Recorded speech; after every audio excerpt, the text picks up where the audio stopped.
It's the lead play in our offense.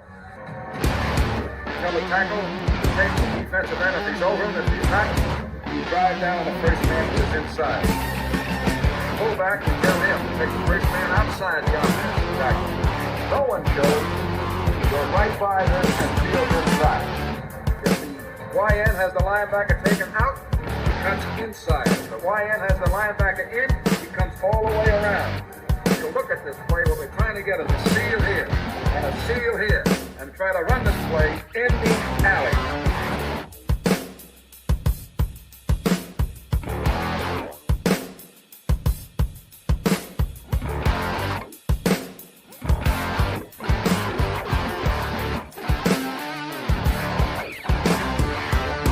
What's up, guys? Welcome into Packers Total Access. My name is Clayton. You can check us out on Packernet.com. You can find me on Twitter at Packers_access. If you want to email the show, you can message us at PackersTotalAccess@gmail.com. You can text us at 865-658-5824. I'm joined alongside Tim live in Green Bay. We've got Emilio that's going to be in here shortly. He took a quick phone call from Grandpa, so he'll be on with us here in just a second. Tim, how was your day, man? Man, wonderful. Happy to be here. Lots to talk about, man. How about you? No, it was great, man. Wonderful day. Just sat around and watched tape all day long. We got Chalk Talk just about ready to go. So, guys, we're going to do that tomorrow. I was trying to get it ready for Good Morning Lambeau, so we could just do it on that. But we'll probably end up doing it tomorrow evening because we definitely want to have Paul Brettel on Thursday. I'm sure that's still part of the plan there. So we'll see how it goes. But most likely Chalk Talk will be during the normal PTA live hour tomorrow night from 7 Central, 8 Eastern. So with that being said, man, let's kind of talk about – we're going to dive into a couple of different things. I wanted to hit on the defense real quick, just kind of give you guys some updated numbers on where they rank, that type of thing. We're also going to hit on the offensive team statistics too, where they rank across the league. And then this is going to really be the Jordan Love episode. And then at the very end, we're going to hear from Aaron Rodgers and what he had to say about Love, as far as – how it's been kind of an up and down year, and it's just really cool hearing Aaron, and you could hear in his voice just how much, how much Jordan means to him, and just trying to give him a little bit of a break, right? Trying to buy him a little bit of time, and much of it's what we've talked about, Tim. Got to give him a full season, man. There's going to be ups and downs. There's going to be, setbacks, things like that, obviously. So I'm excited to kind of deep dive, what Jordan's been doing well, what he's been doing not so well, and kind of what we're expecting him to do moving forward. But the chat is absolutely lit tonight. Quick shout out. We got Omer. We got Dan. We got Derek K in the house. Boz in the house. Zane Strong. Elevated Shine. Eric Sutherland. Mark's up in here. Larry's in the house. What's up, Mr. Larry? United Bates, the living legend, of course. Chad Inc. Cheesehead Murph. Eric Sutherland, I think I said that one already, maybe not. Brent in Indiana, that might be a newer one. It sounds familiar, but good to have you in here tonight, pal. Appreciate you dropping through. Packer up in the house. Jennifer Wright, man, we got a herd. This is absolutely awesome. Stephen Smith, Jeff up in here. Adam Brico, not sure how to say the name. I apologize. I'm a redneck. Please forgive me.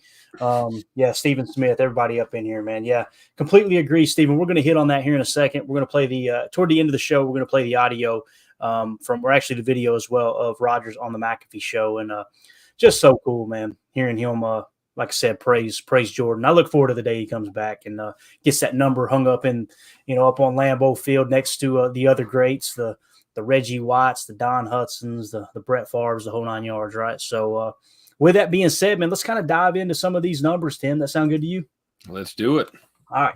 So we try to do this, at least once a week just to kind of get the updated numbers and try to get an understanding, okay, where's everything ranking, right? Where's everybody ranking at as far as the team as a whole? Matt Schneidman tweeted this out yesterday. Packers currently have the number 9 scoring defense in the NFL after holding the Chiefs to 19 points. Man, I went back and watched the tape again today. I've been through it 4 times now, Tim. And the end of that half, as I approach the end of the first half, every time, look at you over at the Daddy Soda. I see you, big dog. You're muted, man. Put that on camera. Let's get a toast to Joe Barry. Put some spec on that name. Look, I'll raise some diesel to him. You know what I'm saying? Right. Let's do it. Diesel. This is about my 17th cup today, but let me get a little sip here. This is apple juice, I promise. It's not Daddy Soda. Oh, of course it's apple. Of course it is. I don't even know where I was going.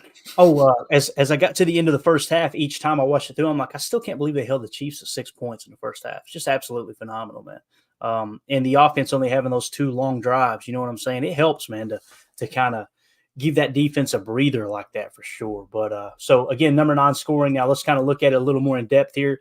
NFL team opponent points per game. Okay, so this is how many points they're averaging giving up per game and where they rank. Currently, they're sitting 9th at 20.3 points, okay? That's only 1/10 of a point behind Minnesota, 0.2 of a point behind Atlanta, and not very far away from the top 5, Tim.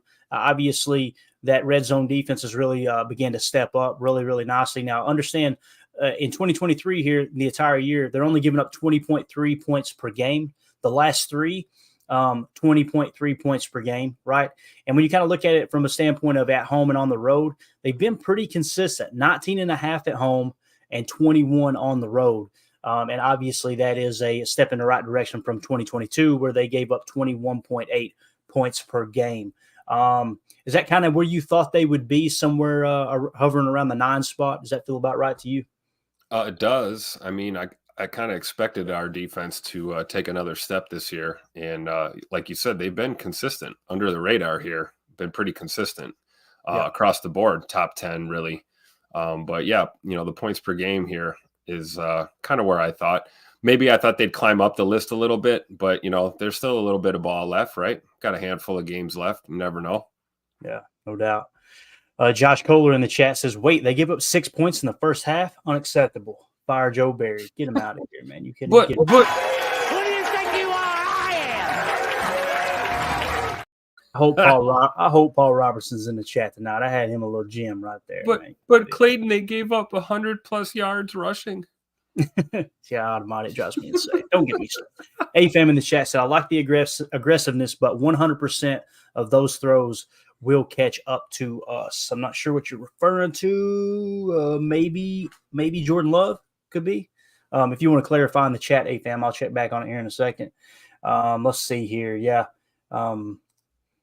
Omer in the chat says, I know we've been praying for 10 years for a D, would only give up 20 a game. And then we get here and what are we saying? But man, I wish we were giving up less yards.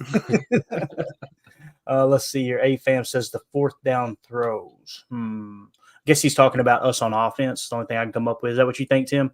He's referring to?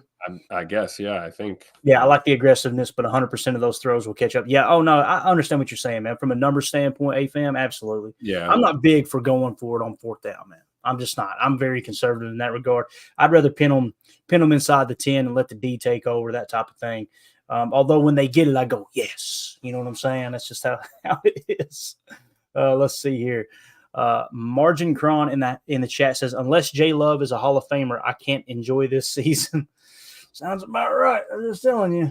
So one of the other stats I like is points per play. Sometimes points per game can be skewed a little bit. I like points per play because obviously it takes a little bit more into effect. This is the amount of points that you give up on average per play. Okay, so you take the total number of defensive plays, obviously divide it by the points scored, and that kind of gives you your points per play. So with that being said, they climbed from 9th to 6th with 0.310 points per play. Okay, to put that into perspective, they're ahead of Buffalo. They're ahead of the Jets. That's right. The New York Jets, the ones that the Barry haters are calling for. They want Robert Saleh, if he gets fired, they want him to be the DC, which we know he's not getting fired.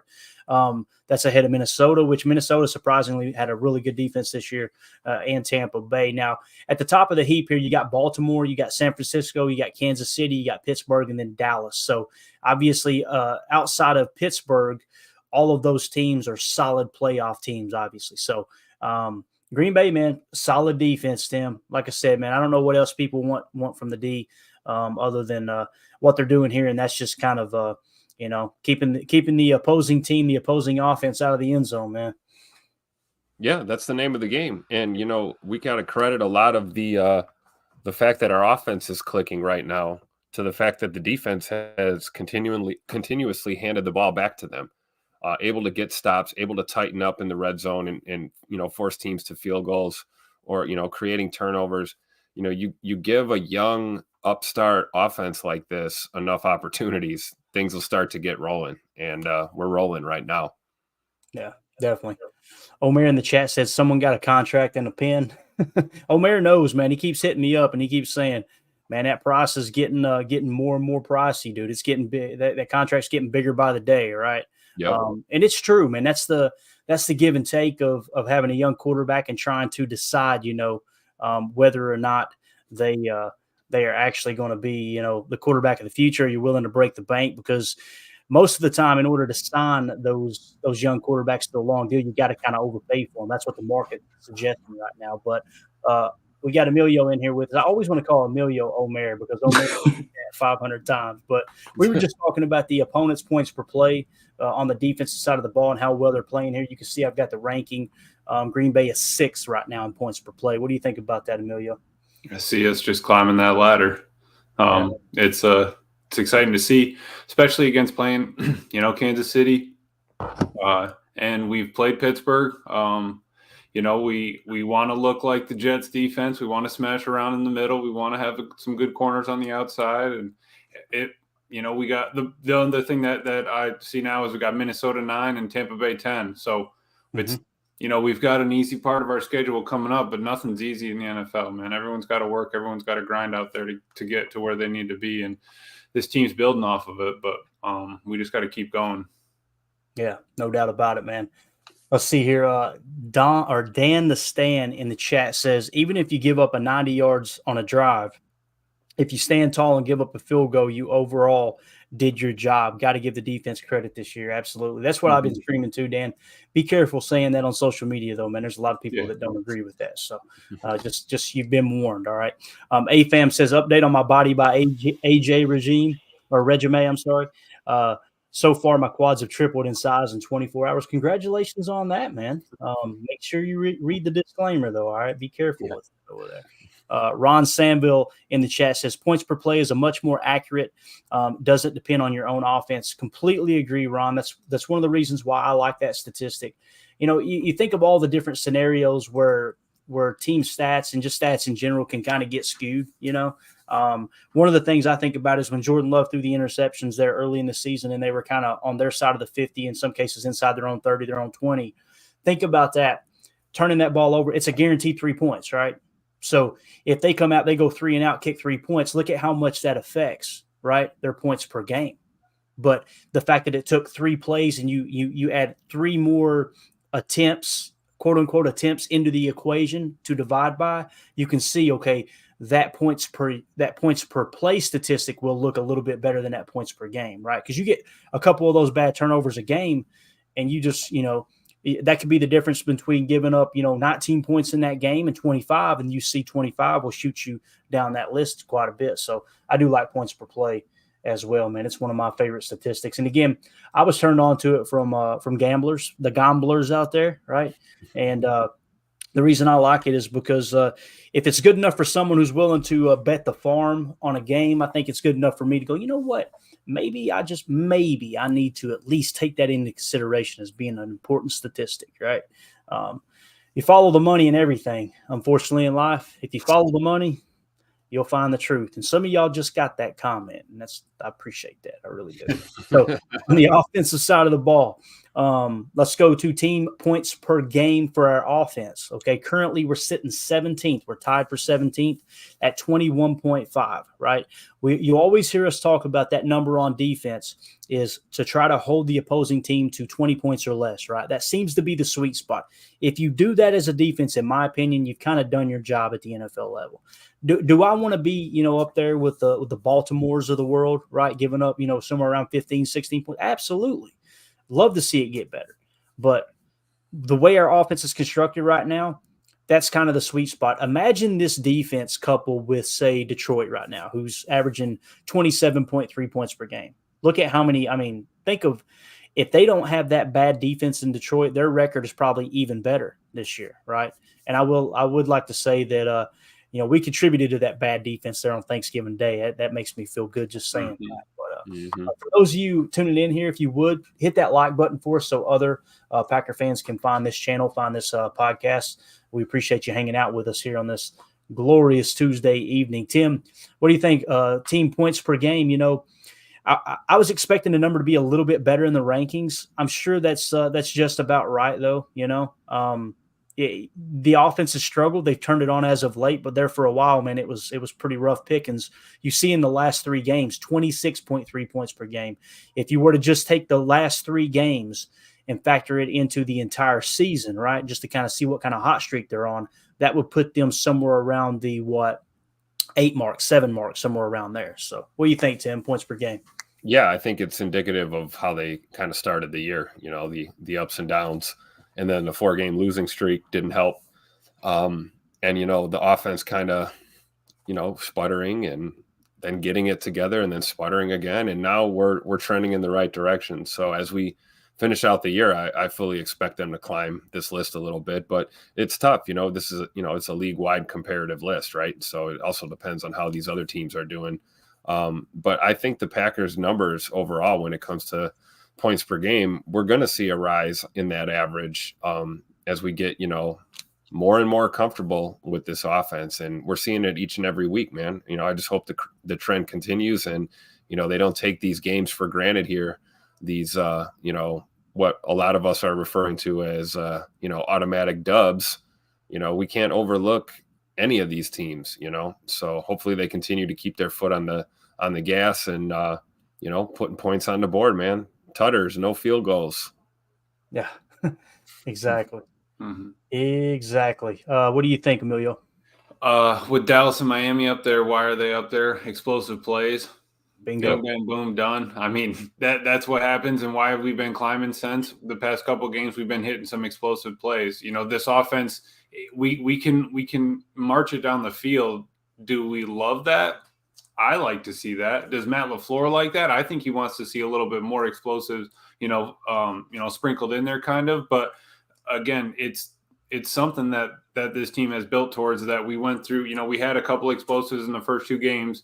Then we hit, we would droop down that roller coaster, and now we're climbing, we're getting clinked back up the hill. So as long as, we can ride it out, even if we come down a little bit, I'm fine. Cause there's always a bend that comes around after you come down a little bit and it loops you back in. So that's, I think this team is on it. They're moving in the right direction. Yeah. The number's not perfect. We're still top 20. We're almost, halfway. We're tied for, top half in the league. So it's not terrible, man. And the team is still a 500 team that is moving in the right direction.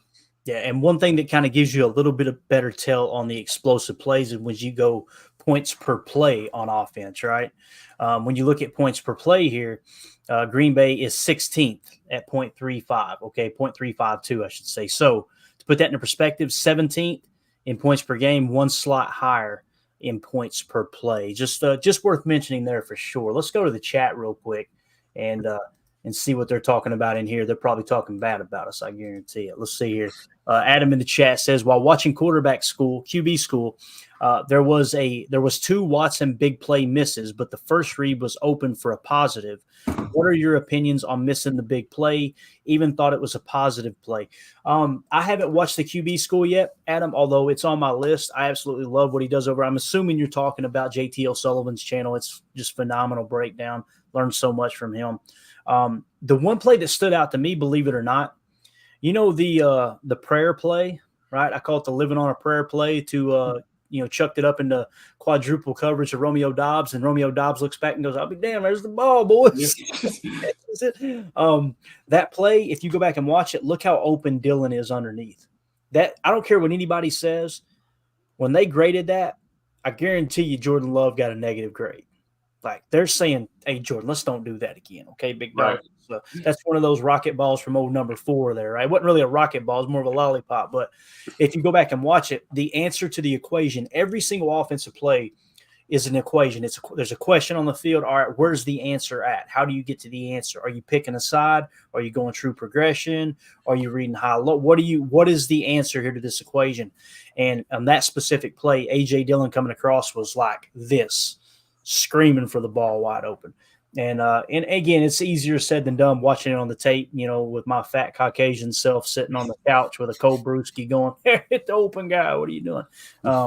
But I guarantee you, though, that's how they graded it too, right?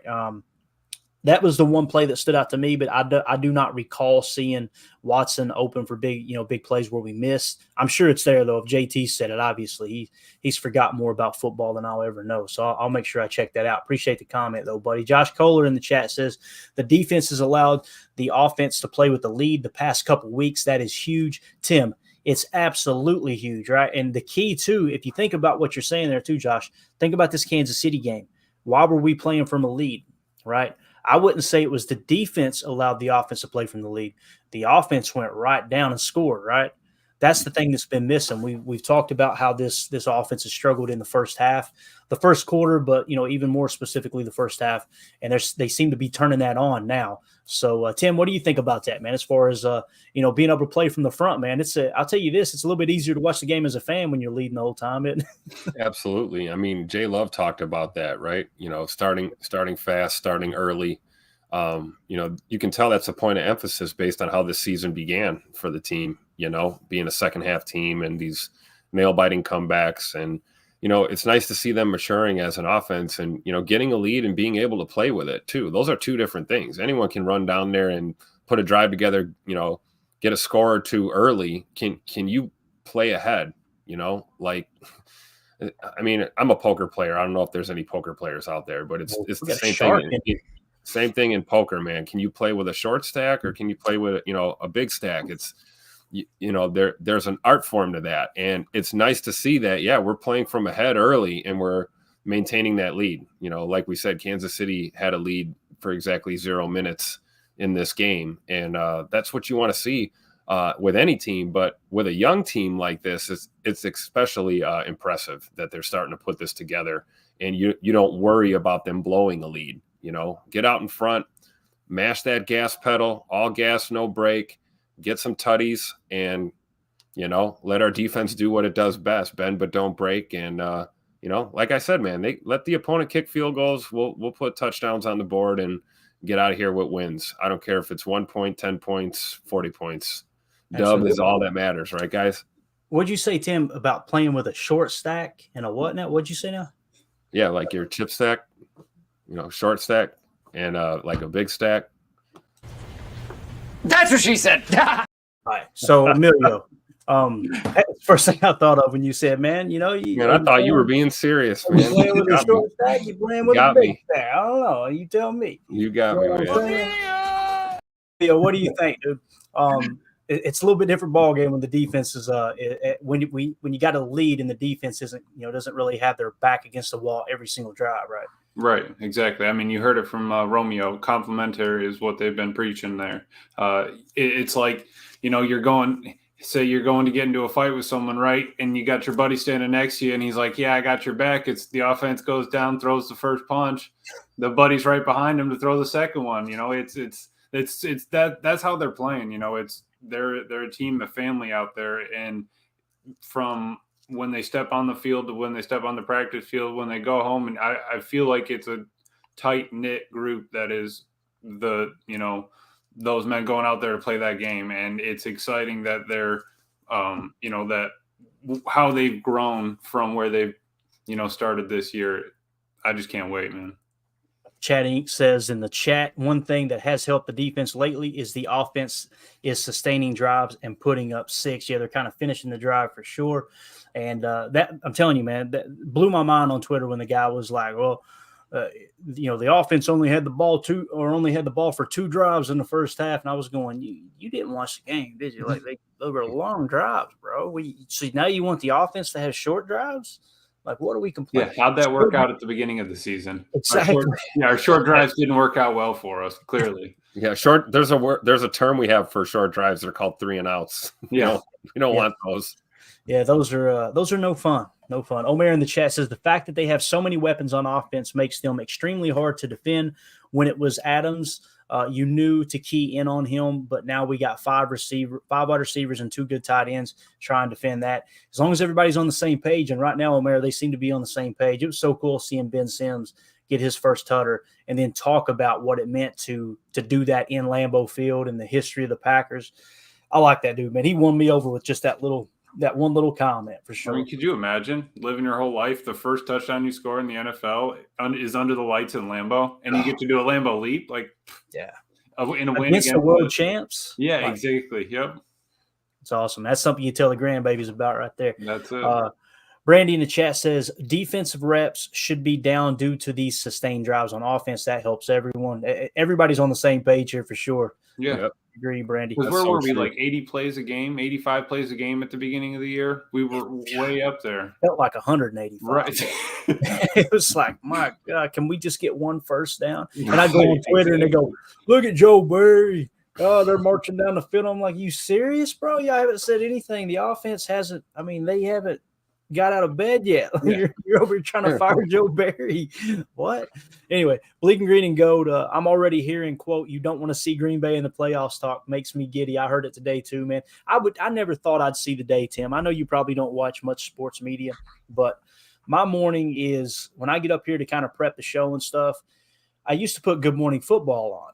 Bro, it's so hideous now. I can't stand it. I'm finding myself watching First Take, and First Take has toned down a lot, and I'm actually enjoying it. I never thought I'd say that, bro. Choosing ESPN over NFL Network. So if you're watching this, guys, listen to me. ESPN or NFL execs. We don't want to see Kyle Brandt shaving his mustache. We don't want to hear about him being on Wheel of Fortune. Okay. Yeah. We don't care what they think is the cool, stylish thing to wear. We want to hear about football. Okay. And if we have to tune into ESPN to a bunch of knuckleheads fake argue just to hear football, I guess I'm going to have to do it. You know what I mean? And I know you're going to go under if I don't watch. I know you're worried about that. So anyway, let's see. I'm glad they're starting to say that, though. You know, again, like I said, there's plenty of room on the love train, on the Packer bandwagon. Go ahead. You know, I specifically remember making that statement myself a few months ago that if this team gets hot, nobody's going to want to see a young Packers team in the playoffs. And, you know, the reality is starting to, you know, become real. It's a reality now. And you have to, we're certainly in the conversation. And, you know, we finished this season out strong, man. You're, like you said the other day, Clayton, it's not a secret anymore. You know, teams are going to be gunning for us. And, you know, they have more tape on Jordan Love in this offense than at any point before. So 4-game saturation or not, there's more on film than at any point as far as Jordan Love leading an offense. So, you know, makes things a little tricky going forward. Definitely. And, you know, I think it was Mark Tauscher today on Wildy and Tausch. I was listening to that for a bit, and he said if there was ever a definition or an example, I should say, of a trap game, it's that Giants game. He said a trap game for a 6-6 team, right?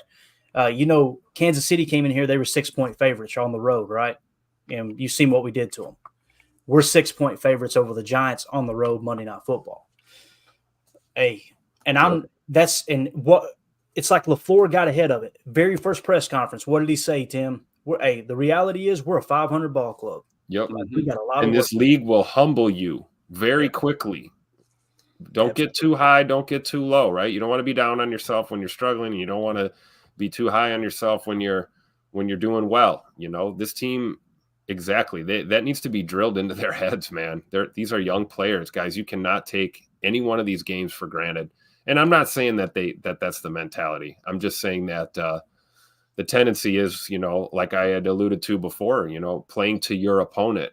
Oh, well, this team's not so good. You know, we can kind of mail it in today, play to their level. You don't want to do that. You want to play your brand of football all the time, whether it's against the defending Super Bowl champs or the worst team in the league. You got to bring it every time. Otherwise, you'll get humbled real quick. Yeah, no doubt about it, man. Jeff in the chat said all the moving parts with all of the injuries too. God, it's so true, Emilio, man. This defense has been banged up all year long. That's what's so fascinating about them just kind of holding it together. And people ask me, they're like, okay, what attributes to that? I'm telling you, it's a scheme. It's the scheme that everybody hates. It's the bend but don't break scheme is what's doing it, man. And repetition. I mean, because you heard it from I think it was Valentine. They walk through it every day in practice. They're going through the steps even when they're not on the field. When Ja was out there, they were processing it on the sideline. It's repetitive. You do it every day. They're getting better. They practice every single day when we go out to work. When we go out, doing everything. They're practicing football. They're practicing being this team. They're practicing how to win, how to play together. All of these things that they're building on each week. happens when we're just doing our everyday life. So it's exciting that they are, moving this way. Yeah, definitely. Number one Packer fan says in the chat, don't fire Joe Barry, ... unless there's someone better to replace him, LOL. Hey, you're thinking like me, number one Packer fan, as a business owner. I'm sure Emilio relates to this too. Like, I'm always looking for the next thing. Like, the second you become complacent, you go backwards. There, in life, in business, in anything competitive, you're either moving forward or you're moving backwards. There is no staying still. That's just the way it is. With that being said, I don't like the idea of bringing in another DC, a young assistant, right, from one of these ball clubs that had a good like take the top 3 defense. Let's say Baltimore. Let's say you go into Baltimore, you go, okay, what's the strength of their defense? All right, the strength of their defense is their defensive line. Let's go hire their defensive line coach as our DC, right? Understand, when you do that, it's a whole new scheme coming in. And guess what? All the coaches are scrapped. It's a whole new set of coaches that come in. They've got to learn those players. They got to learn the players' strengths. They got to spend the whole offseason studying our own tendencies. Where did we succeed? Where did we fail? Okay, well, we're going to go in and try this the first year. Listen to me. Try this the first year. We're going to attempt to do this the first year. And if that doesn't work, then we'll cut a few people, back up, punt, and try to get it straightened out in the year 2. You're going to do that, right, with a top 10 scoring defense already. I just don't like the idea of it. So I understand exactly where you're coming from, number one Packer fan. But just remember, and I have to remind myself this as a fan, is like, when you change a regime like that, man, remember Matt LaFleur's first year as head coach, right? It was rocky. Like, there were some moments, it was like, holy cow. Like, Aaron had one of his worst statistical years that first year, remember? Because everybody's trying to adjust to the terminology, everything, and learning the new system, the new scheme, all that good stuff. And that's coming from a first ballot Hall of Fame quarterback. Ron in the chat says, wait, this chat supports Joe Barry and Josh Myers. Hey, we're a weird bunch in here, my man. And Josh Myers? Yeah. Josh Myers, man, listen, I've been as critical of him. I've said it yesterday. I'm going to stop saying it, but I've been as critical as anyone on Josh Myers. But you got to give credit where credit's due, man. Last few games, he's turned it up a notch, and that's exactly what we want. I don't understand the people that want these people to fail just because their opinion has been strong on them. Like, I want the Packers to win every single game. If that means me being wrong about 99% of the stuff I talk about, I welcome it, bro. That means our team's winning, right? That's right. And winning fixes everything, always. It ain't amazing. No culture issue when you win a ball games, Tim. Right. Doesn't exist, man. Redmo in the chat said, this is an offense capable of putting up 30 points. I hope we see it a couple times down the stretch, prove to themselves they can.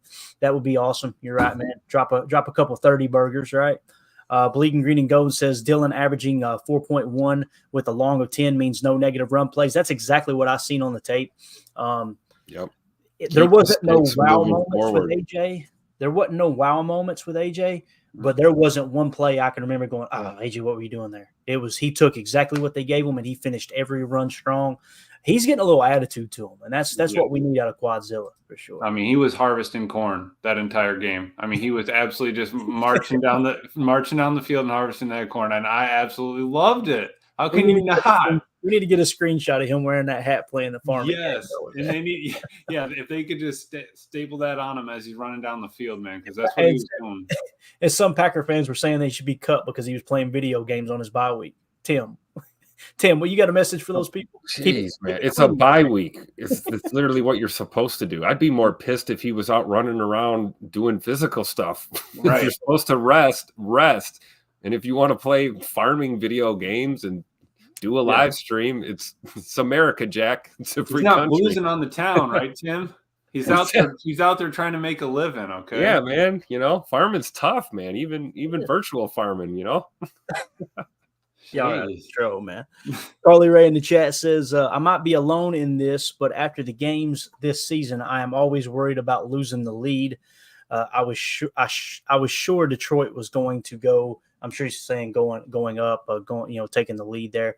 I haven't really had that feeling, Carly. In the past, I have. Don't get me wrong. It's like, okay, here's where it falls apart. This year, it's kind of felt like the opposite, but I've got a little bit different mindset this year. I kind of feel like we're playing with the house's money. Nobody expects us to do anything. Don't let any of those people forget that they picked for us to be dead last in the NFC North. Don't let them forget, please. And that doesn't mean gloat and brag. Just go, hey, just a reminder, guys. Like when people get all uptight and it's this and that, and a player is farming late at night at home on a video game. Say, guys, remember we were supposed to finish dead last. Like, calm down, chill out for a minute, man. Chill out. I think that adds to it. Yeah, we were supposed to be dead last, and we just got guys over here farming on their days off, just absolutely putting in the grind. You ain't right, dude. Red Mo in the chat says, "Good morning, Lambo," over "Good morning, football." Hey, I appreciate it, man, but I've got to respectfully disagree. We'll keep trying, though, man. We'll keep trying to raise the bar a little bit. I love Good Morning Lambo, Tim. I know you said you weren't much of a morning person, but you seem to be enjoying it too, man. It's just nothing better than waking up, grabbing a cup of Joe, and just talking ball, man. Mm-hmm. It's been a blessing for sure. So I'm glad you guys are enjoying it, though. Appreciate it. We talk football, right? We talk about football. But yeah. What a concept, right, for football fans. We want to hear football and talk about football. Yeah. First thing in the morning. Yep. Instead, we're here on the night show talking about video game farming. Hey, Sam in the chat says, you know what was impressive? No illegal motion or shifts last game. At least I don't recall any. I don't recall any either. I remember the false start by Jaden Reed, but I think that was our only pre-snap penalty. Was it not, guys? Do you remember any more, Tim? I believe so. And that came from one of your best players, so it just kind of show you, man. They're starting to clean it up, dude. It's Did we get? I thought we got caught with like a 47 men on the field. Did that happen too? Was that when Matt was freaking out on the side? I think so. That was on defense, though, right? Am I thinking? I think it was. Yeah, that was on D. I loved that. I loved that, seeing Matt do that. There was like 13 or 14 guys on the field, though. Because it's like people were like, oh, he hasn't done that since Devontae fumbled the ball his first year. I'm like, there's no way Matt LaFleur's not running this team and screaming at people every other day. All right, it's got to happen, okay? Yeah. Yeah, when he started yelling on the sideline, too, I was going, I know who he ain't yelling at. It ain't Joe Barry because he's up there in the box. So, he ain't yelling at my boy. Because he ripped off the mic, too, so he's still definitely not yelling at Joe Barry, or else he would have had to been screaming in the mic. Exactly, man. Whoever it was, I know Matt LaFleur, boy, ripped off that headset and said, "Oh, we're gonna give him some." I mean, that's a personnel thing, right? There's a coach on that staff that's like literally your job, right? Just make sure the personnel's right and you're communicating the substitutions, that kind of thing. So if somebody dropped the ball, I'm sure, when you're at that level of coaching, the head coach doesn't take too kindly to that, right? You have one job, man. One job. I don't know if Bleeding Green and Gold is being real or not here. He says, Clayton, did you know your graphic for the show says Packers Total Access? Oh, Pack's Total Access. But let me tell you something. I've screwed up so many I'm from Kentucky, all right? I'm lucky to put both shoes on when I get up in the morning, right? So yeah, just cut me a break, all right? Bleeding Green and Gold, and also just for the record, I'm not saying, but I'm just saying there is a marketing tactic to misspelling things. Do a little digging on it. I'll just say that. People are gonna go, you fraud. Yeah, just a little bit. Adam in the chat said Colin Cowherd is back on the love train. Man, that man's voice is the only reason he has a show. LOL. Did you know this, Tim, that Colin Cowherd's been with Jordan Love all year long, bro? You call me anything you want, but don't call me that. How does it make you feel? Back on the love train? When was he on it? Right. I'm just saying, was he Tim, ever on it? Listen, you need to give Uncle Colin cut him a little break here. All right, man. He's out to support the Pack. I don't know if you guys seen, but I had an interaction today with Adam Shine. I had a little personal conversation with him. He doesn't like me quote tweeting and stuff, pointing out that he literally went back on his Jordan Love thing, said I was wrong, and then he went on to have like 10 backhanded comments towards the Packers organization on how they were kind of wrong, and then said he was wrong again. So, so you did find him. That milk carton did work? No, well, he unblocked me. It was out of nowhere. I went, hey, Adam's back. What's up, dude? He must have. But here's the thing about Adam Shine. A lot of people didn't know who he was when he made those Jordan Love comments, but I'm an old, serious NFL radio fan, right? That was when I really got dug in deep to the NFL. And I used to listen to his Sunday show every day. So they do a pregame show, and then as soon as the game kicked off, think of the Red Zone channel, but on Sirius NFL radio, and he would just give you updates throughout the day on the scores. I think he does a good job at what he does. But man, it was just so odd. It was so weird that he just dug his heels in on a quarterback that hadn't even started yet. You know what I mean? Right. It was just like, what did this dude do to you, man, for you to hate him this bad? Zane Strong in the chat says 65% of winning the Super Bowl this season. Comment don't even make sense, Zane, but we're going to hit it anyway, my man. 65%. 65%. That's what Hey, can we get Eric Sutherland's chat on the screen, please? Oh, God. Anytime you ask me to put this up there. I think I saw that. Where's it at, man? I don't even see it, bro. He's speaking for my inner soul right now. Where's the timestamp? Give me the timestamp. 7:40 p.m. It'll be 8:40 your time, right? Well, yeah, we figured that out the hard way, didn't we? Oh, jeez. Wow, look at this. Let's see here. Bang. Let's hit him here. Colin Cowherd can choke on a hot cheese curd. Who do you think you are? I am. He can choke on a hot cheese curd. I love it. I love it. I probably should have hit him with it. That's what she said. You know, I think they both work. Yeah, it really does. That's pretty universal. We need to what we need to do, we need to start writing down or screenshotting. If you guys like a comment from one of the users, you need to take a picture of it with your phone while I'm busy doing all this garbage. And we need to make a top 10 comments list of our listeners, right? Yeah. Like the comment, wall of fame or something like that. We'll do a bracket. Because they got some doozies in there. Sometimes I'm like, man, I wish y'all had a podcast. It's way better than this one. You guys are hilarious. All right, let's look at the standings real quick. Let's do something productive before we run out of time like we always do. It's Tim's fault, too. It's Tim's fault every single time. He sits over there quiet, and he's the reason we go over. Here are the standings. Eagles, number 1 seed at 10-2. Niners, number 2 seed at 9-3. Lions, number 3 seed at 9-3. Falcons, number 4 seed at 6-6. So that played out perfect for us with us having a tiebreaker over the Saints, obviously, if for some reason they raised from the dead. Number 5 seed Cowboys at 9-3. Number 6 seed Vikings at 6-6. And in the number 7 spot, the Green Bay Packers at 6-6. You'll see the Rams have the same exact record at 6-6. We hold the tiebreaker over them. Now, this week coming up here, week 14, here are the games that you want to watch and who you want to root for, okay? Starting things off, the 1 o'clock slate. We want the Panthers to beat the Saints. They're down in New Orleans. That's going to be on Fox. Another 1 o'clock game, the Rams at the Ravens. Obviously, we want the Ravens to win that game. That's a 1 o'clock kickoff on Fox. Hopefully, there'll be some cold weather there, too. That's an outdoor stadium, Baltimore. That'd be a fun one to watch. The Buccaneers go to Atlanta to play the Falcons. Like we said, the Falcons are in sole possession of the NFC South as it sits right now. We want them to win that division, so we're pulling for them. And plus, the Buccaneers are just like a game behind us, right? We play them later on in the season, too. It'd be nice to jump up a couple games on them as well. In the 4 o'clock window, Seahawks at the 49ers. Believe it or not, I'm wanting the 49ers to win that game because the Seahawks record, obviously they're sitting right there on the cusp. It's hard for me to root for the 49ers, but there's no reason not to root for them in that game, that 4 o'clock window. That would help the Packers. And then we got the Minnesota Vikings in the 4:05 slot. Keep in mind, these are Eastern because I'm down here, so these would be obviously Central Time for you guys. The afternoon game, I should say. Vikings travel to the Raiders. We want the Raiders to win that game. And then, of course, Monday Night Football, Packers at the Giants. Right now, it's supposed to be somewhere in the upper 30s and no precipitation, so it should be pretty fair weather there. I kind of feel like that's what we want because if there's any kind of moisture, Tim, as we've seen players slipping on Lambeau all the time, if it's a stadium you're not used to playing in, that can be a little bit detrimental. You know what I'm saying, with the footing sometimes. Even if it's that's synthetic too, right? That's synthetic surface there. It's 100% fake. The only thing dumber than turf is turf outside. I don't understand it.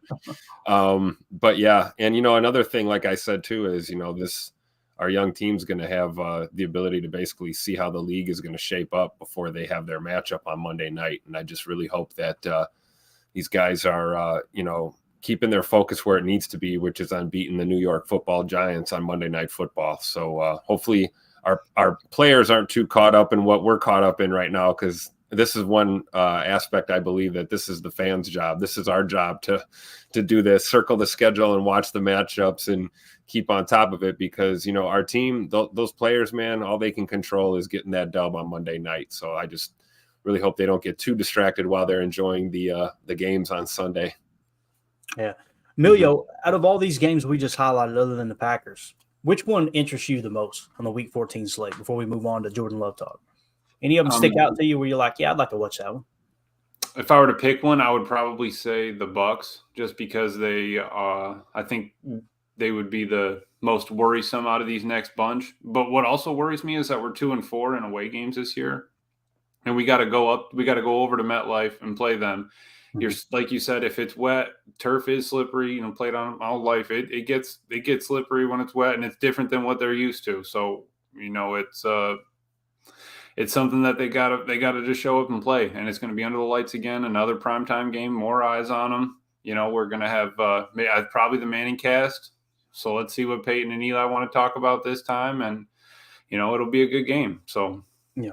It's weird, too, because as I drop this down, I want to hit this. United Bates said I should grab tickets to our game. I'm only 1.5 hours south of MetLife Stadium. Bates, you should definitely go.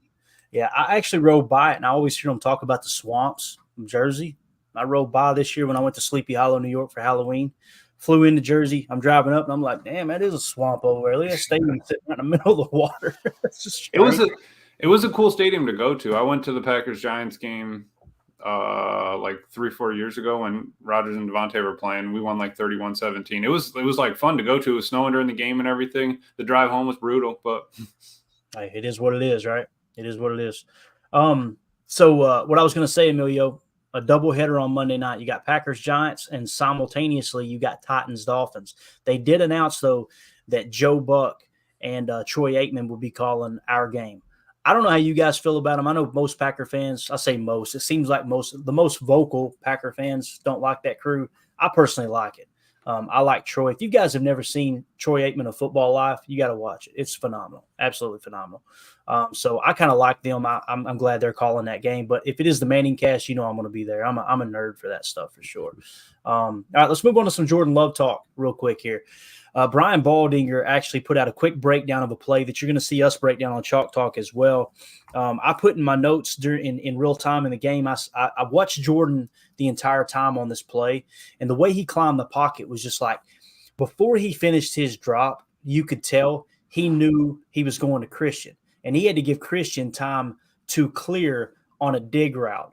And they were kind of bouncing him outside. They were working him outside, so he had to take the long route around. So Love drops back. Before he finishes his drop, he has already went through all his reads and knows Christian's my only shot. And the way he created just enough time, a little hesitation in the pocket, kind of looked a little bit like a young Rodgers. Stepped up, changed the arm angle, whipped it around the defender, and threw the touchdown. Here's Brian Baldinger, 11-year NFL vet, one of the best at breaking down film. This is him talking about that play. It's easy to see the wicked good arm that Jordan Love has. But the arm doesn't mean anything if you don't have great feet. Let's just watch his feet right here as he steps up into the pocket. All right? Now, the outside is in good shape. Good job in the middle right here. Step up. All right? Now, come to a jump stop. Now reset the feet to make the throw. Up on the toes to make that throw to Christian Watson. The footwork is elite. The arm is wickedly good. The talent is supreme. I love it, dude. Love it. I'm going to play it one more time here with no sound. I want you guys to key in on the little hop step. Watch him almost get tripped up right here. Look at that. Whoops. Did you see it? I'm going to play it back on loop here. Watch him step over right here, Tim. Look at that. Yeah, that's Kraft and Dillon there getting all they can handle. Yeah. And holding though, keeping his doing the best they can. But yeah, look at the awareness, and his eyes are downfield. I'm telling you, man. So he's sensing that AJ's about to step on his foot. That's amazing, man. Look at that. Phenomenal, man. Yeah, because you see what happens when people get their ankles stepped on. That wasn't good. Ooh, yeah. So, I mean, luckily that he has that presence. This is what I'm talking about, too. He had a couple of routes coming. He had one route coming across. He had two kind of bending underneath. It's kind of a spacing concept. And you had Christian Watson running a dig, not really across the back line. He's underneath the safety, but he had to take the long way around to that dig. Watch Jordan, how quick he gets through the reads. He goes, look at the stripe of the helmet. Left, no. Oh, crap, it's Christian. Right here, he's already thinking it's got to go to Christian. I got to create some time because it's going to take a minute. He's getting rerouted. It's going to take a minute for him to clear out. He knows he can't scramble right. Look at 51 on the right side. So he just goes, all right, let's hop step up. Okay, A.J. Dillon gets his lunch 8 right here. So let me just kind of Step over him real quick. Whoop, okay, got eyes in the back of my head. Reset and watch this little sidearm flick. Look at 43. How does this ball not get batted down, guys? That's beautiful, bro. Quick Right. release. That's how. And he hummed that tater too, boy. Hummed it. Yep. Shot that peel. You know And what we I'm talk saying? about the off-platform throws. Look what he does when he's on platform, right? So Absolutely. absolute dart. I love it. You love to see it, man. You love to see it. Let's run through some of the numbers. We got some updated numbers on Jordan Love here real quick. All right, PFF rankings. He is currently 15th at 78.5. Okay, to put that into perspective, he is ahead of, let's see, I'm just going to read a few of them off. Baker Mayfield, Ryan Tannehill, Justin Fields. Oh, he's better than Justin Fields. Bears fans told me he wasn't. Russell Wilson, Joe Burrow, which Joe Burrow banged up this year. Then you got Jordan Love. He's right up there with just 0.4 of a point behind Geno Smith. And it goes Jalen Hurts, Brock Purdy, if I understood correctly, is your MVP frontrunner right now, is what I heard someone say. I don't know if that's Vegas odds or what. Blows my mind if he is ahead of Dak, but I do think he should be either 1A or 1B, all right? Matt Stafford, Jared Goff, and then you get into the top 10, obviously. So Jordan's right around that 15 range, but jumping up to a 78.5, Tim, from where he was early in the year, where he hovered around 65 pretty much the first quarter of the year, or at least from around game 3 to say 5 or 6. Pretty good stuff, right, man? Oh, absolutely. And can't wait to see this list in a few weeks, right? You know, Yeah. Another 3 to 4 to 5 games. Let's see. Hopefully he's climbing up, teetering around, top 10 into that top 10 range, or at least close to it. But yeah, man, we're seeing the culmination of the hard work and the focus and the bumps and bruises and the struggles that come with an NFL season, whether you're a first-year starter or not. I mean, look at we can talk about Pat Mahomes, and there are other quarterbacks that are struggling too, off and on during the year, so that aren't first-year starters. So to see what Jordan's been able to do, and we talk about the footwork, we talk about him seeing the game better. I really do. I feel like the game's slowing down a little bit. I said that a couple days ago, and I'll say it again. I think, like you said, that was a great one on Baldy's breakdown there. Look at how quickly he's getting through these progressions, and it's almost you can do that when you're able to diagnose quick, right? You go to read one, and if it's taking you less time to figure out that, hey, that's not where to go, you're going to move on to your next one quicker naturally. And I think that's what we're seeing is Jordan is trusting what he's seeing, and the play is still moving as fast as it does, but the game kind of slows down. Like you hit it on the head there, man. He knew he was going to scoot quite early as he was stepping up into that pocket and getting ready to deliver that ball. And that's because I really believe he's seeing the game better right now. Yeah, there's no doubt about it, man. It's slowing down for him for sure. Boz just said in the chat a couple weeks ago he'd be stumbling all over like Bambi, much improved footwork. He just seems more comfortable too, Boz. He really does. Omer in the chat said Jaden Reed, Luke Musgrave, and Dontavian Wicks are the first trio of Green Bay pass catchers to each register a 20-plus yard reception since 1951, Tim. Anytime you've done something for the first time in, 70 years, probably doing something right? Yep. Yeah, that's exciting stuff. Good stat, Omer. We appreciate you peppering us with those during the show for sure. Looks like we lost Emilio. We'll see if he gets back in here or not. We'll be on the lookout for him. Jeff in the chat said it looks like Jordan, old Jordan from college, except more refined. This is going to be fun to watch. There's nothing more interesting or more exciting to watch than a pro athlete who's got confidence. And right now he's definitely got confidence, man. Jam in the chat says, and he's reading the defense and throwing to the, quote, open man, not forcing the ball to any one receiver, loving that he is spreading the ball all over the yard. That's been the biggest difference too, Jam, is the fact that he's, before he was kind of forcing that ball to Christian. Now he's just letting everything kind of come open, man. Very good observation. I completely agree with that, dude. Let's see. Next stat I wanted to look at real quick here, Tim. A number of them, actually. Let's rattle through them real quick. Touchdown passes, okay, in the entire National Football League. Let's see if we can get Emilio in here too. So Jordan is currently sitting 6th in the league in touchdown passes at 22. So he is 22-10. Tim, you remember early in the year, I said I would love to see 25 touchdowns and 15 interceptions. I would say, okay, that's a pretty good year for Jordan. Get his feet under him. Dude, we're sitting at 20-10 or 22-10 right now. If he continues to protect the football, I think he's probably going to get to 30 before he hits 15 interceptions, man. I mean, there's a good chance of it. Absolutely. I mean, and these are regular season numbers, correct? Yeah. So, Oh, absolutely. Yeah. so we got 5 games left, right? Yep. I mean, realistically, hopefully he ends with the amount of picks he's got right now and he doesn't throw anymore, right? That would be freaking phenomenal, bro. But hey, things happen though, right? You talk about tip balls, those there are a lot of times a quarterback gets credit for an interception when it's not necessarily on him. So you can't always pin them all on the QB. But yeah, I think he's on pace, Clayton, for sure. 25 and 15, or hopefully he's less than 15 picks for sure. And it's already, you can already start to kind of look at some numbers and look at just the improvement. The heck with just comparing him to Aaron Rodgers last year. That's kind of the popular thing to do right now, is compare him to Aaron Rodgers with a busted up thumb, what his numbers were like, which I don't really, I guess it comes with the territory, but I'm more interested in comparing Jordan Love to Jordan Love. Let's just look at, what he's done these last couple of years as he's slowly but surely gotten some reps and gotten to the point where he's at now, where he is the dude. I'm telling you, the sky's the limit. So I fully expect him to continue to impress and be here for a while he does it. Definitely. I agree, man. Let's look at the interceptions here real quick as well, and then we'll get into the completion percentage, all that good stuff. For those of you watching right now, we appreciate you hanging out with us.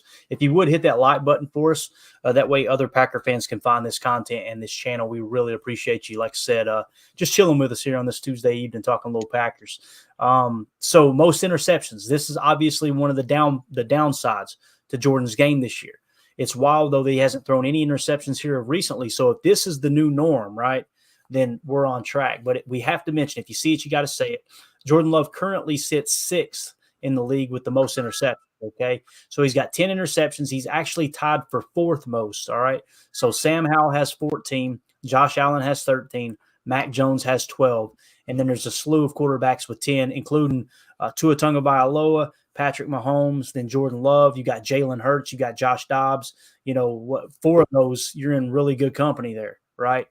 Just being real about it. Now, look at the touchdown passes too, right? He's only got 2 less than Tua, okay? He's at the same amount of touchdown passes and interceptions as Patrick Mahomes. He's got, 3 more touchdown passes than Jalen Hurts. Now, you got to take into consideration Jalen Hurts runs the ball. He's a threat on the ground as well, right? But, I don't feel as bad about the interceptions because he's really starting to protect the ball now. And the NFL, it stands for not for long when you throw interceptions. And what he's doing here recently is pretty impressive. There's no doubt. Let's talk about completion percentage. Still fairly low on completion percentage. Emilio's trying like heck to get back in here. I'm going to try it one more time here, Emilio. Can you hear us, buddy? Emilio!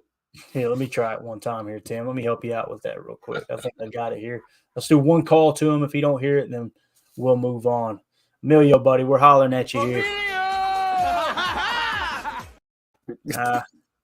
No dice. I hope the best part of that clip is the laugh at the end. Oh, bro, it is. We need to just clip that laugh. We need.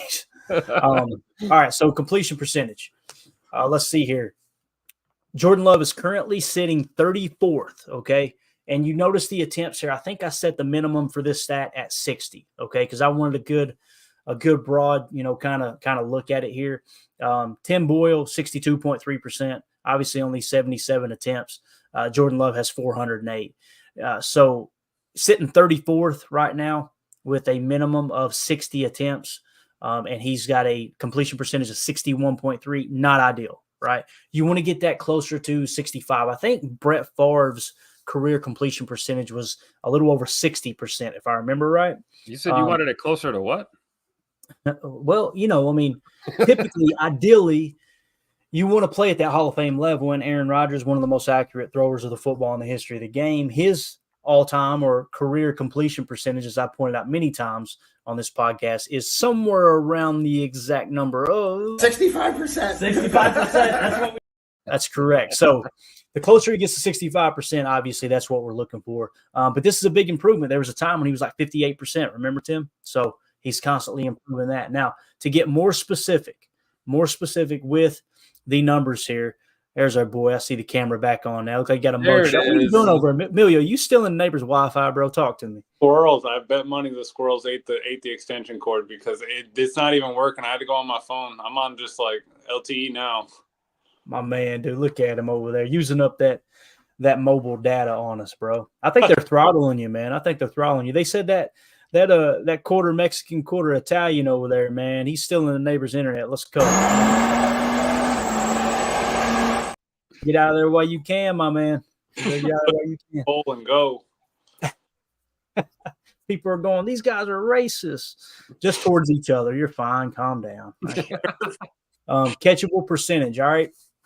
Now, what's catchable? Catchable is exactly what it sounds like. Hark, right? It means the ball was catchable. So it's a little more lenient version of on-target percentage, which we'll talk about here in a second. So catchable percentage for Jordan Love is currently 83.8%. Now, immediately people go, whoa, that's good. Compared across the league, right? He's 26, but you see that's quite quite a step above where he was ranked in completion percentage at 34, right?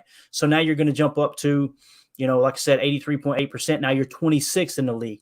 On target percentage. This is like essentially a perfect throw. It means you hit the receiver in stride. You pretty much couldn't have thrown it any better. He's sitting at 24th on those throws. So what's that tell you? Wildly inconsistent. And then when you compare these stats here recently, it just shows you how bad he played early in the year, right, Tim? So what I'm trying to get at is the numbers are starting to fall in line really, really nicely now, right? You can tell he's improving on the accuracy, just like Carly said, just like Michael Lombardi was talking about. Look, we got two Emilios in here, man. This guy's all over the place. I'm trying to figure out the other one. They're duplicating, Tim. What is going on here? There's two of them? Oh, no. Get him out. I'm going to kick him I'm going to ban him from the studio. You ready for this? Bang, get out of here, dude. Get out of the fake Emilio. We know what's going on here. So you're seeing that increase. You're seeing that improvement over the last few games, Tim. And look, he's gone again. I can't take this. How do we go from 2 to 1 to 0?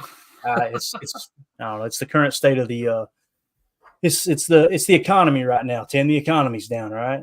Yeah. It is what it is. My man over, I think he's still in the neighbor's Wi-Fi, man. This ain't my first rodeo, bro. So Tim, what do you think about that, man? As far as it's wild, isn't it? Like completion percentage, 34th. What we say catchable percentage was somewhere around, what was it? 26th. And then on target, he's 24th. So you can kind of see, in my opinion, I think he's trending in the right direction. And the fact that he's got, a higher ranking on target balls just show he's been inconsistent. When he's missed bad, basically is what I'm saying. And you're starting to see him hone that in now with those Christian Watson touchdowns. Oh, yeah, absolutely. I agree. And he trending in the right direction. I mean, I feel the exact same way as I did about that other set of numbers we looked at. Clearly he's on the rise. And, as we close out this season, I expect him to creep up a little bit, in these percentages and on these lists. Yeah, no doubt, man. No doubt about it. So some people, they like to mention, well, he's been pressured a lot, this and that. You guys remember early on, I was pointing out that he was the third least pressured quarterback in the league, right? For an extended amount of time. Right now, currently, I'm trying to think of how many attempts I had this set at. I think I had it well over 100, obviously, in attempts. And he's currently sitting now at 7th as far as most protected quarterback. So they are getting a little more pressure on him now than they did before, right? But what's crazy is, like, some numbers have already shown him under pressure. I think we hit that stat. Was it yesterday, I believe? Maybe the day before. I definitely don't have the screenshot anymore. But he's actually playing really well under pressure when pressure is applied in the pocket. It really, Tim, it explains why he was so good against the Chiefs who like to blitz a lot, man. Yeah, absolutely. And, it's also a testament to the way this line has been playing with in pass pro. We talk about the run blocking struggles, of course. But generally speaking, despite the injuries that we've had and, some new guys in positions, Jordan's had pretty clean pockets. And it's given him a chance as a first-year starter to really kind of get comfortable with a pass rush, instead of, having an iron curtain in front of him all the time or getting rushed all the time. He's kind of kind of eased into it. Sometimes he gets pressure. We're seeing him have to step up and out, or roll right, roll left, these kind of things. And we know Jordan can throw off platform, these kind of things, change the arm angle. So if pressure is going to happen, which it can to even the best offensive lines in football, teams can tee off on you. It can happen. It's just nice to see that Jordan's really taken this in stride in his development and, just getting better at it. He's great with a clean pocket and he's great under pressure. That's what you want out of your QB1. Yeah, no doubt about it, man. If you guys would hit that like button for us, we got a herd of people in here right now. Hit like, subscribe to the channel. By hitting like, obviously it boosts the algorithm, helps other Packer fans find this channel. We appreciate you doing that. Let's get ready to wrap this bear up. I have an Aaron Rodgers video of comments he made about Jordan Love today. I was going to hit on him tonight, but we're already over. Tim, we'll bleed that into Good Morning Lambeau tomorrow morning. And like I said, the plan will be to do Chalk Talk during PTA Live tomorrow night. So we'll explain again tomorrow, but when we do Chalk Talk tomorrow night, guys, understand the stream is going to go up and down for copyright purposes. It'll come right back. One time, I think they said it went down 7 times, and then the last time we did Chalk Talk, Tim, it didn't even go down. I think they knew you were in here, and they knew you were going to start cracking skulls if the stream went down. I think that's what it was. Anyway, so with that being said, parting thoughts as Reb Mo comments here in the chat and says, what's colder, Lambeau in December or the ice in that man's veins, talking about our boy Jordan Love? Oh, hey, I like that. That's I don't even know how to answer that. Yes, the answer is yes. It's cold in December, and it's ice cold in the veins of Jordan Love for sure. No, parting thoughts, man. Looking forward to Good Morning Lambeau tomorrow, as always, continuing the conversation.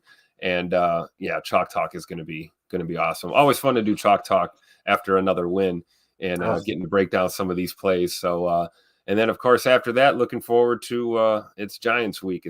We'll focus our attention over to this new matchup, get familiar with this Giants team, and get ready for another victory. So looking forward to being here tomorrow morning for sure. Definitely. Carly Ray in the chat says, and another promising thing is that these long offensive drives are resulting in more snaps, more plays, and he is steadily improving level of play, not just flashes. Think of the extended drives and the addition to those snaps, Carly. It's even more experience for him too, right? And that's a great thing. There's nothing worse than an offense not getting, getting just maybe 2/3 of the snaps that they would in a quote unquote good offensive game, right? A good offensive outing.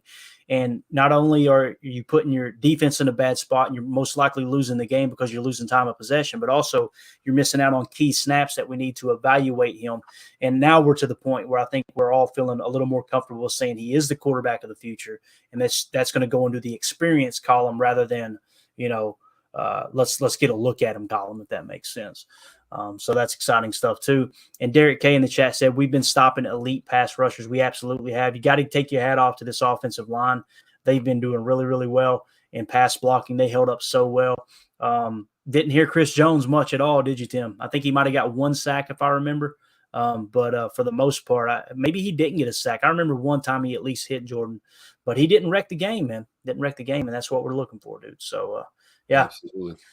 Yeah, that's what nothing worse than trying to evaluate a young quarterback or get him, very, very important experience and him just getting absolutely beat to death back there. You've seen that with David Carr back in the day. Tim Couch, one of my favorite quarterbacks, coming out of Kentucky, goes to Cleveland, just got absolutely assaulted every single play and just never could kind of live up to the potential because they really never got a good look at him. They did that to a record number of quarterbacks over there in Cleveland, that's for sure. But yeah, we're going to get out of here, guys. We appreciate y'all hanging out with us. Can't thank you enough for, like I said, man, just dropping in and being involved in the chat. It's so much fun talking ball with you guys and gals on a daily basis. We'll be back in the morning for Good Morning Lambeau. Like I said, we'll play that clip from the McAfee show where Aaron kind of talks about Jordan. We'll also talk about Matt LaFleur's winning percentage and where he ranks all time. That was one of the big talking points going into this year. How's he going to do without Aaron? It started off rocky, right? And now it looks like it's on the upswing. If they continue at the pace they are, you're going to be pleasantly surprised to see where he falls in the rankings. He's right up there with some of the elite coaches. And before they kept saying, well, it's only 30 games. Well, it's only 40 games. Now we're well beyond 50 games. So sooner or later, you got to start putting some spec on that name. You know what I'm saying? Yeah. So, With that being said, we're out of here. Really, really appreciate y'all hanging out with us. For those of you listening on the pod, thank you for making us a part of your day. Definitely want to, one more time, I apologize for the sound of the pages, but I want to make sure that we're reaching out one more time here to XA Drew. You won the autographed Dorsey Levens jersey. If we don't hear from you, CL Freeman is in second. They would go to him if XA Drew doesn't come forward. And if CL Freeman doesn't come forward, obviously Jeff Zilke or Zilk. I need to ask him how to pronounce his name. He's in here again tonight. I apologize, man.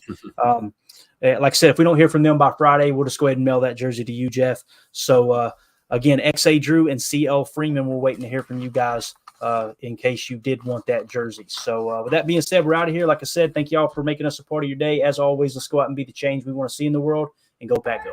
The power sweep actually is the lead play in our offense. Tell the tackle, take the defensive end if he's over him. If he's not, you drive down the first man who is inside. Pull back and tell him to take the first man outside the offensive tackle. No one goes. Go right by them and field inside. If the YN has the linebacker taken out, he cuts inside. If the YN has the linebacker in, he comes all the way around. So look at this play. What we're trying to get is a seal here and a seal here, and try to run this play in the alley.